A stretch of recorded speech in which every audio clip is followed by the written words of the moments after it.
Welcome to the Nonprofit Exchange Podcast. Stories by leaders for leaders to help you raise the bar on your own excellence, to release the potential inside of you. Now, here's today's podcast. Welcome to the Nonprofit Exchange. This is Hugh Ballou, founder and president of Center Vision.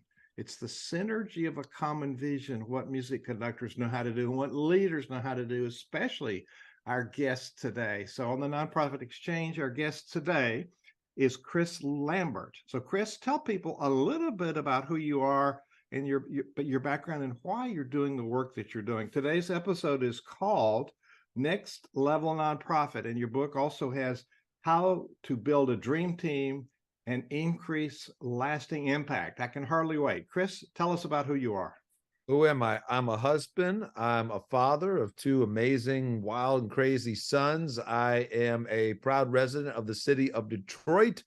I founded and lead a nonprofit called Life Remodeled, and then I wrote the book Next Level Nonprofit and created the coaching program. And so to start off with Life Remodeled, I always like to start with why. And once we translate to Next Level Nonprofit, I'm going to do the same.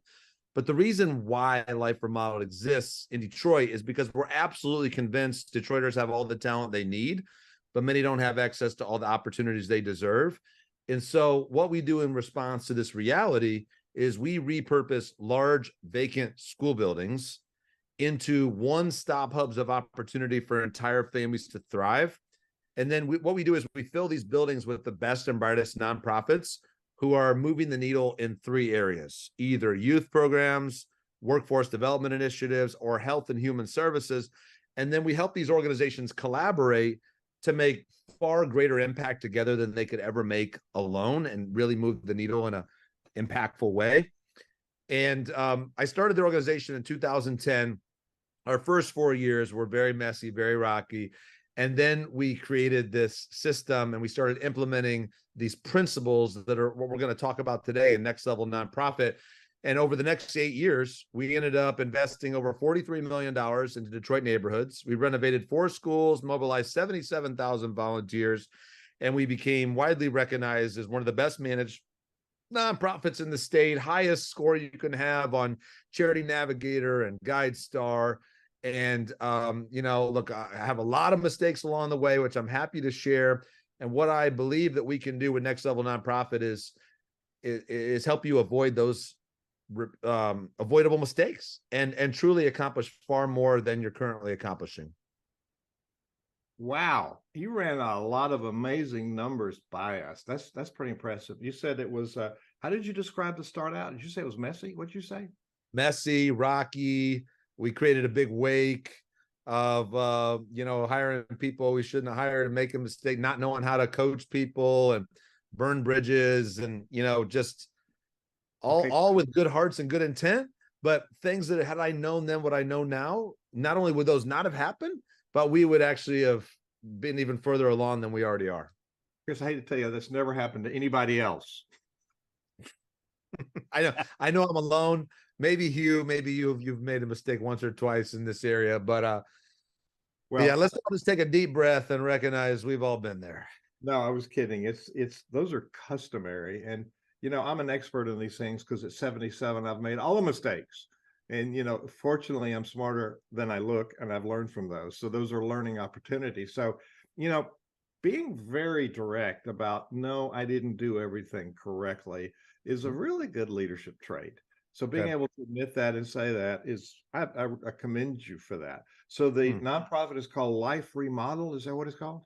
Yes, it is. And I ascribe to the teaching myself. I'm a lifelong learner, and I'm always about constantly improving because the people we serve deserve it. Yeah. So you gave us a lot of things that Life Remodeled do, but you also said there were some missteps going up. So you didn't give up. You figured it out. One of the challenges that leaders have and really motivates me is give me a mess, I like to figure it out. So it sounds like you're cousin to that. You put it together. So was that the inspiration for writing your book?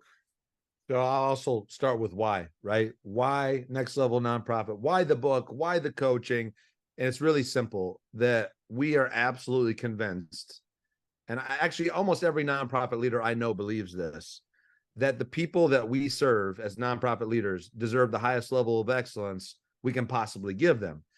The challenge is most of the nonprofit leaders I know are incredible people with huge hearts, but they don't have a lot of experience in thriving for-profit companies or industries. And so there's a lot that they don't know what they don't know about truly creating an incredibly healthy and impactful organization.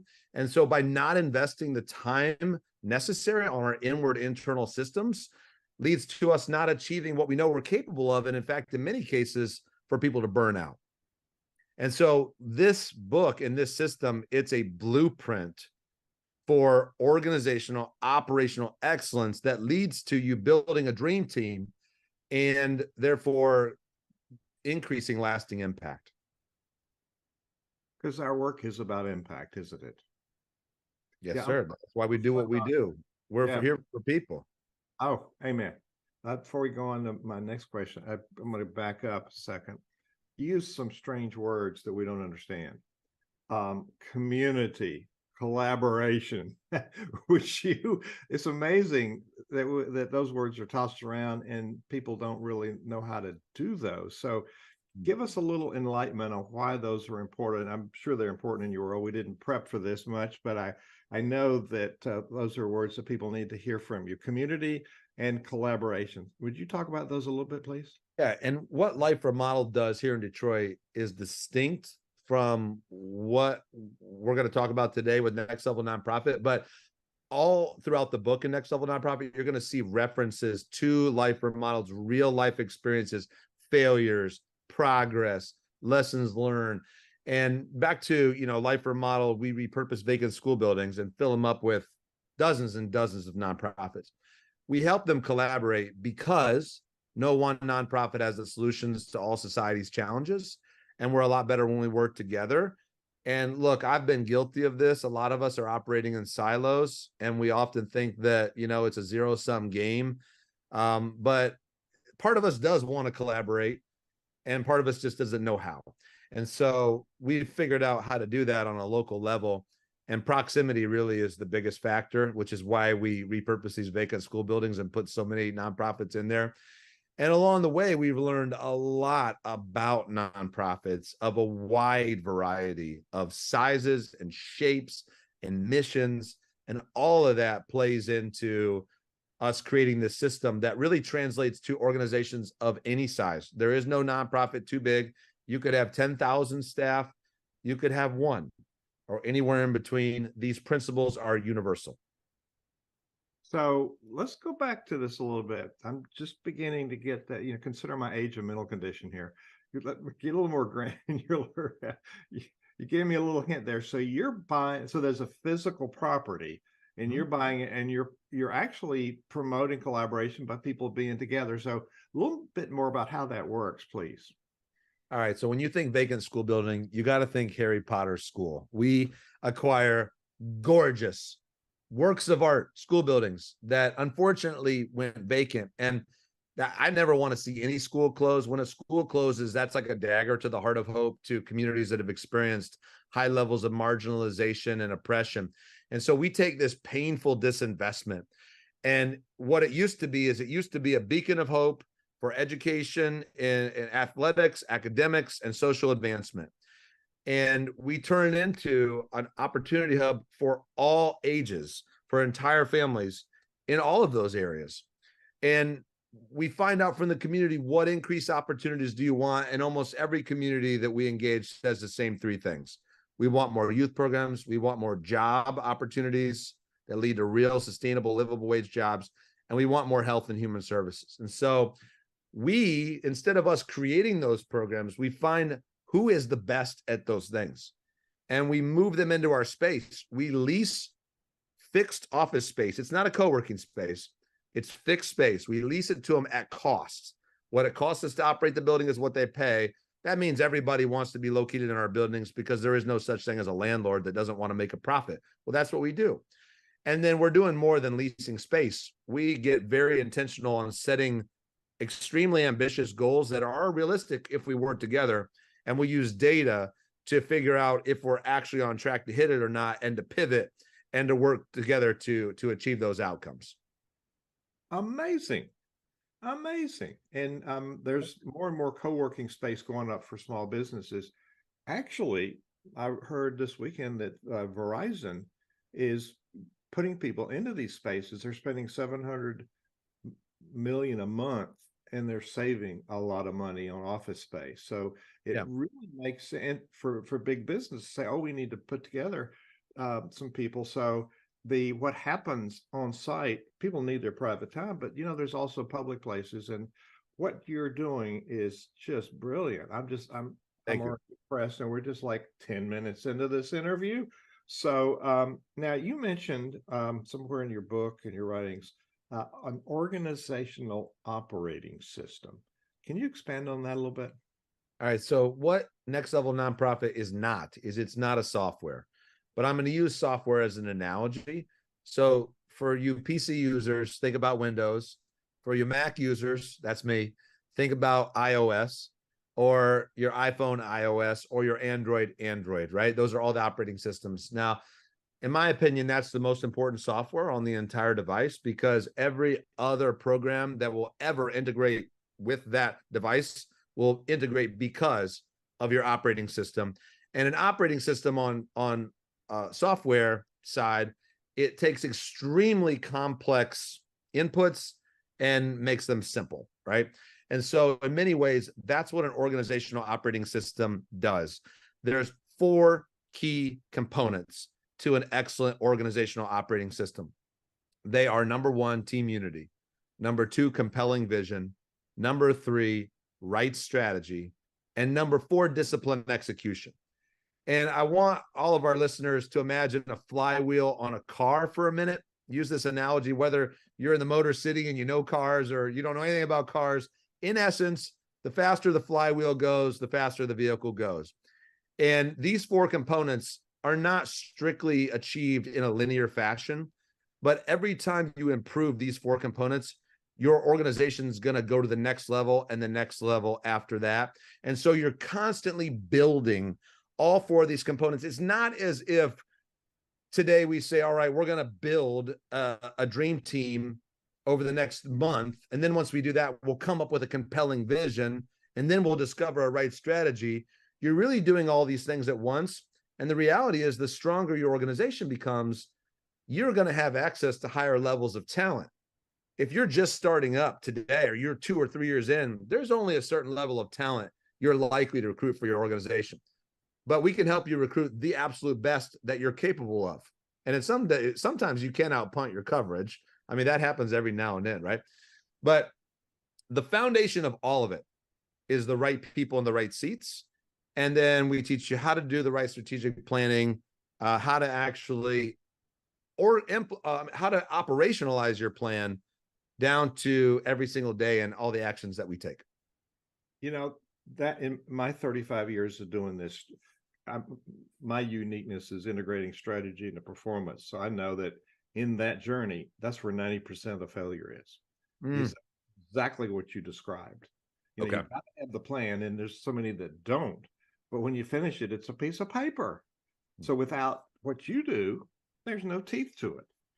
And so that's, and you've learned this from the School of Hard Knocks. Plus, you've had a lot of formal education. So, my education is in musical conducting, but I've moved it around to conducting a transformation in business, and nonprofit is a business. So it's, we have to install what you're talking about. These are business operational principles. So let's go back to your 4 principles. Can I say something about nonprofit and business for a minute?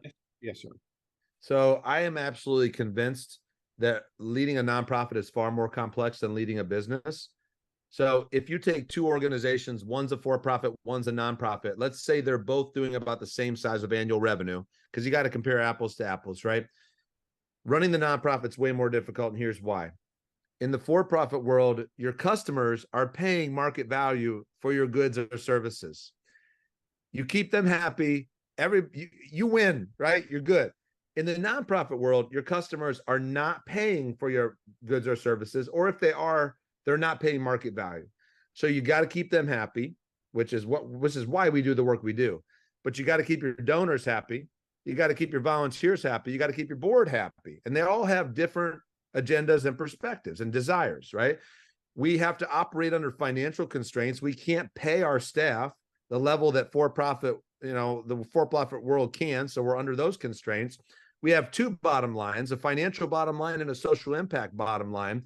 Our work is very emotionally taxing, and I'm just scratching the surface here, right? Which is all the more reason that running an organization well is so critical, but it's where so many of us just don't know what we don't know. And we're so aligned in that, so perfectly put. And there's, like you say, you're just tip of the iceberg. First and foremost, it's a lot more rules for running a nonprofit with IRS and states and whatnot. So yes, I'm fully on board with that. I actually call it not a for-profit business, it's a for-purpose tax exempt business. So there's some values, because you got the V word, the volunteers, but they can be good and they can be bad. It's down to what you talk about, and the team is the secret.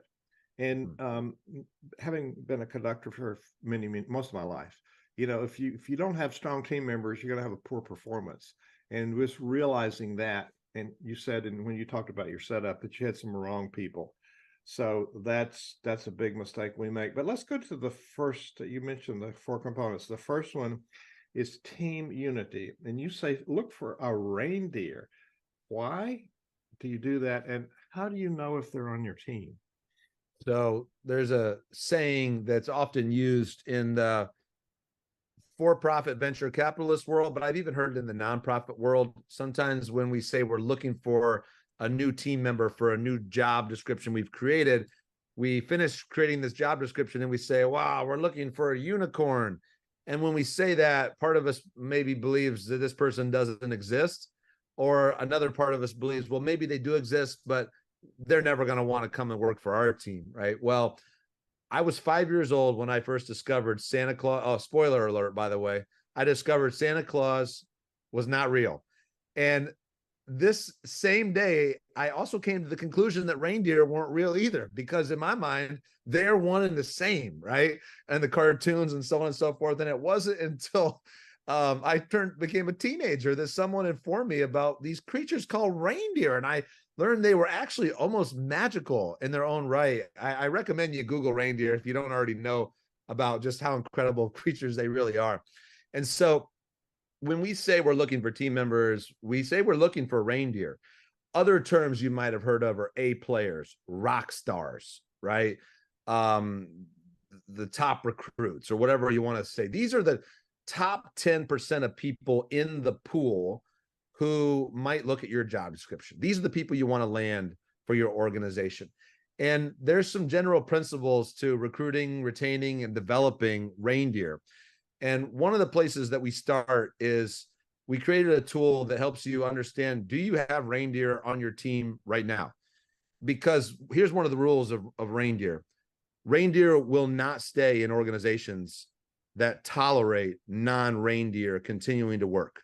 They don't want to work on teams with low performers, B players, C players, D players, right?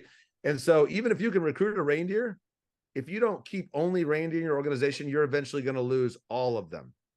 And other people, when they're searching for jobs, they're doing research on you as an employer.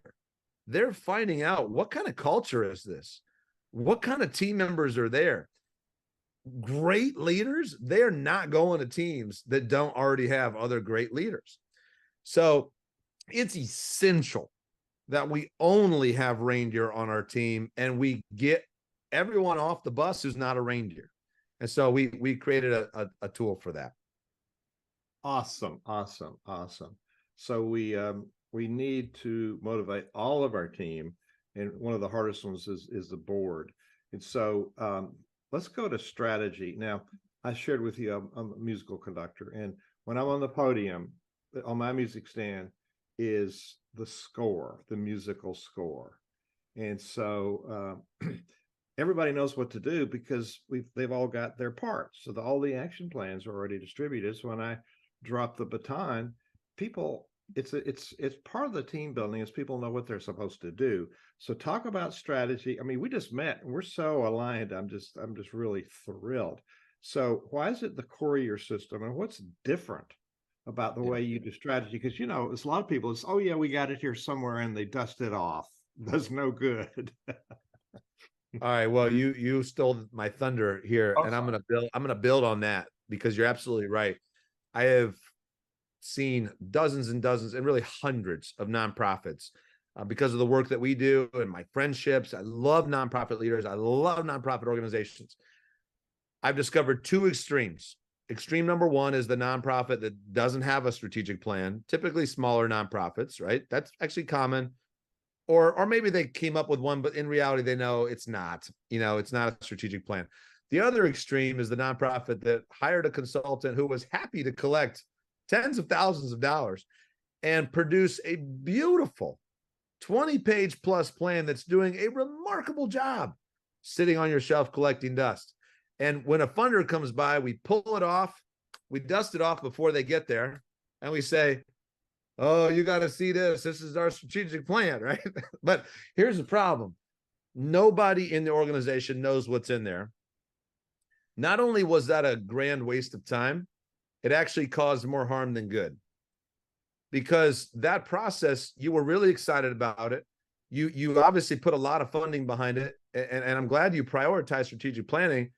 But because you didn't actualize what you created, you've actually taught everyone in the organization that we don't actually mean what we say, right? And so there's this principle in strategic planning that great companies have been doing for decades, and it's create a 2-page plan. Page 1 answers the question, where are we going? Page 2 answers the question, how do we get there? And by distilling it down to 2 pages, you create something that you can disseminate throughout the entire organization where they can actually get really excited about where you're going, and they can have a very concrete vision of exactly how you're going to get there. And it starts with, you create a 10-year moonshot. I'll explain that. And then you break it down all the way to 90-day quarterly priorities. And you revisit this every 90 days. You reflect on your past quarter. You plan out your next quarter. At the end of the year, you spend 2 days reflecting on your last year. You plan out your next year. But the 10-year moonshot comes from former President Kennedy in 1961. He said, and I won't quote him verbatim, but we all know the gist of the quote, that before the decade's out, we're going to put a man on the moon. I mean, he should have said person, but that's where we were at the time. We're going to put a man on the moon and return him safely to Earth. Now, for those of us who grew up later than 1961, maybe we don't realize that was a ludicrous statement for several reasons. One, the technology did not exist.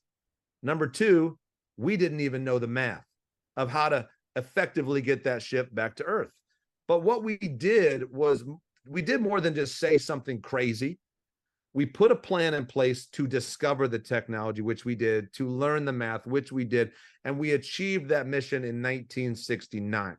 Now, I got to just take a side note for a second. I got to tell you, Hugh, and maybe we'll diverge here, but I cannot stand it when nonprofits make aspirational vision statements that go something like this.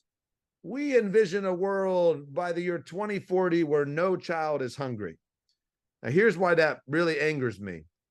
If you have that plan to achieve that, please show it to me right away. I'm going to become your #1 supporter overnight, right? If you don't have a plan to actually achieve that, never say that again. Because you're telling your team members, I'm going to fill you full of hot air and not actually hold you accountable to anything. You're telling your donors, I'm going to lie to you, all right, to make you feel good about what you're doing. But at the end of the day, I'm not going to produce anywhere near what I'm telling you, right? So stop talking like that.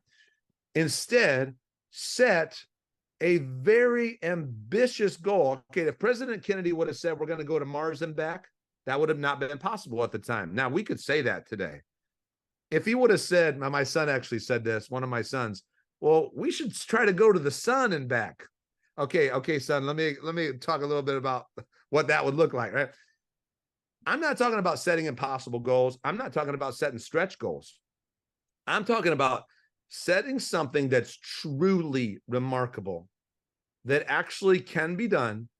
And then we will work backwards from that plan all the way down to 90-day chunks, to where eventually everyone in the organization is going to have 3 to 7 quarterly priorities. Everyone, the custodian, the front desk person, the CEO, the chief advancement, everybody, right?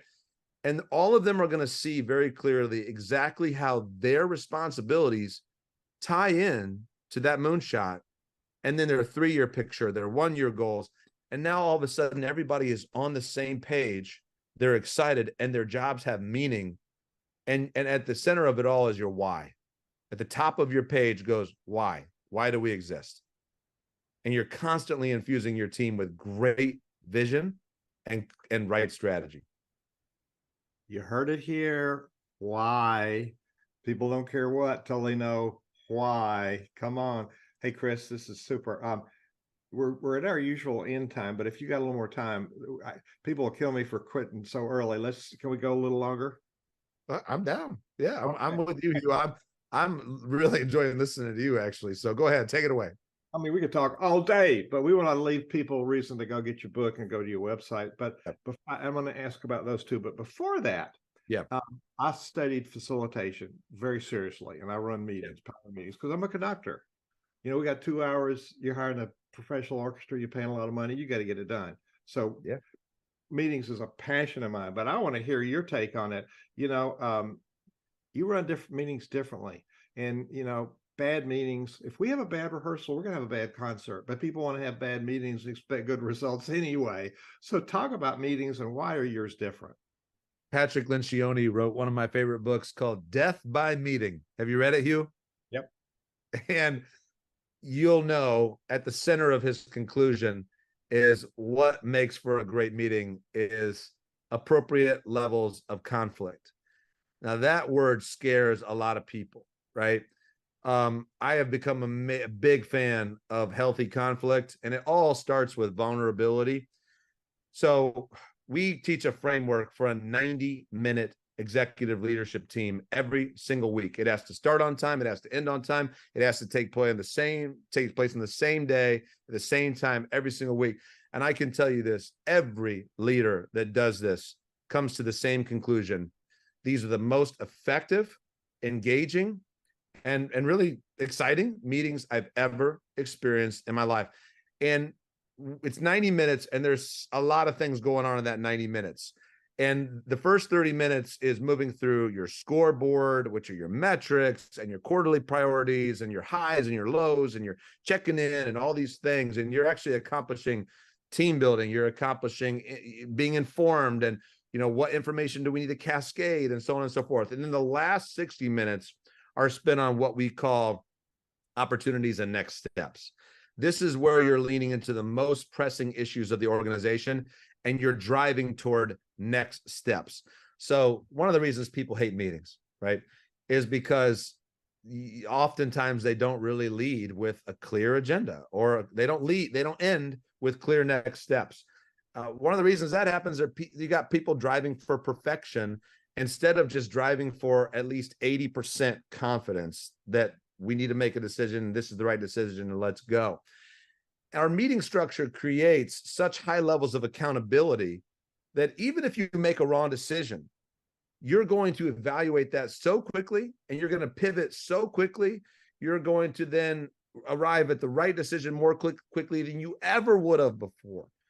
Also, because these are such action-oriented meetings, people want to show up and give their full selves and their full transparency, vulnerability, because we help you create an environment where everyone begins to realize my voice matters. If you don't hear from me, my voice is reflective of literally thousands of people. We're going to make a decision that's absent of important information and important emotion and important feelings. And so just like a conductor, which I love what you do, we're engaging people in a way where they may be all playing different instruments and different so on and so forth, but at the end of the day, we're walking out of that meeting in unity, producing an incredible final product. It's far greater than it ever would have been in a traditional meeting. Oh, my word. We're on the same page. We slight difference in methodology, but we're all different. And that's music to my ears. So, Chris, the website is NLN Coaching. Is that it? Yes, sir. NLN. What does that stand for? Next Level Nonprofit, nlncoaching.org. Now, if people are watching the video, they can see it. If they're on the podcast, they don't see it. So when they go there, there's a book. So tell us about the book, and then tell us about what people will find on your website. This book is available on Amazon. It's also available anywhere you can find audiobooks, and it is completely open source. Literally everything in the entire model is in this book. You can read it. You can self-implement it anywhere in the country, in the world. I'm also going to tell you that this is not a sales pitch. This is absolute fact, proven inside and out. You're only going to go so far if you self-implement it. By bringing in a coach, it is absolutely game-changing. And this same thing is true. The most popular book in the for-profit world, it's very similar to these ideas. It's called Traction. So some of our listeners are very familiar with EOS or Scaling Up or Rockefeller Habits. The same thing applies. There's books out there. You can read them. But when you bring in that outside individual to lead your executive leadership team through this system, you're going to go way faster, way further. But I would encourage you at least start with implementing what's in this book today, and you definitely will gain strides from that. And, somebody that's not part of your team brings in different eyeballs, different systems, and your team acts differently. You know what? It's that's what we do. So what are the barriers in the way for people moving forward? Well, you've got lack of clarity in internal communication. And that's something that I think all of us have heard multiple times. If our team members are brave enough to tell us how they really feel, right? You got team members who aren't accountable. Now, usually they won't self-voluntarily tell you that, but balls are just dropping in the organization. And in this system, it becomes so clear what everyone's responsible for. It's actually impossible to hide. And this isn't about trying to find people to throw under the bus, but this is about just getting a grip on what's going on in your organization so that when somebody does drop the ball, you can help them pick it back up if they want to. Now, if they don't want to, then you got a problem. That goes back to the reindeer standard. And the third piece is another barrier is just, I think all of us, this is really on our minds, even now more than ever, post-COVID, recruiting, developing, and retaining the top talent. Because you can come up with the best strategy in the world, and you can even have the most compelling visionary on earth. But if you don't have the right people in the right seats implementing that vision, it will never be achieved. My goodness. Listeners, viewers, I hope you're satisfied. There's a whole lot of stuff, sound bites, explanations that you can think about in this short time we were together today. So I encourage you to go to nlncoaching.com, get the Next Level Leadership Nonprofit book, and reach out to Chris, because he's thought leader with real good thoughts. And I got to tell you, having lived and worked in the sector for a long time, he's spot on. So Chris, we also, by the way, it is nlncoaching.org. I'm sorry. You're good. You're good. Thank you for fixing it. .org. You can find this episode on thenonprofitexchange.org. And this is one of many episodes. And of course, it'll be at the top when you look at it. And this will be content. I don't know what part of history you'll be looking. We're recording this toward the end of 2023, 2023. But these are timeless principles that people ignore, or, like Chris pointed out, don't know about. So Chris, just a quick commercial here. We have a community, nonprofitcommunity.org. And you're invited to come on and sound your voice about things. Nonprofitcommunity.org. That's a public free community. And if you like it and you like us, there's a paid part where you got a whole lot more content, stuff like he's talking about. So we ought to post some of your stuff in there. And certainly we publish a magazine called Nonprofit Updates, Leadership Updates. So send us an article. We'll share it with the rest of the world. So if folks, you want to check out Talking to People, and this podcast is posted in the community as well. It'll be there Thursday. So this is Tuesday, Thursday things happen. So Chris, as we leave this really great interview, what do you want to leave people with? A thought, a challenge, a tip? What do you want to leave people with? I want to reinforce this idea that I have to remind myself of this every day. Who is greater than how? We can build incredibly dynamic teams. It does take a lot of intentionality, and each and every time we do it, though, we reflect on where we came from, and we're reminded just how much more joyful it is to work with the right people in the right seats. And so I just want to say I'm encouraged by every one of you doing the work that you're doing, and I am on your side. I am cheerleading with you, and the future is bright. Chris Lambert, wise words. Thank you for being our guest today on the Nonprofit Exchange. Thank you, brother. Thank you for watching the Nonprofit Exchange.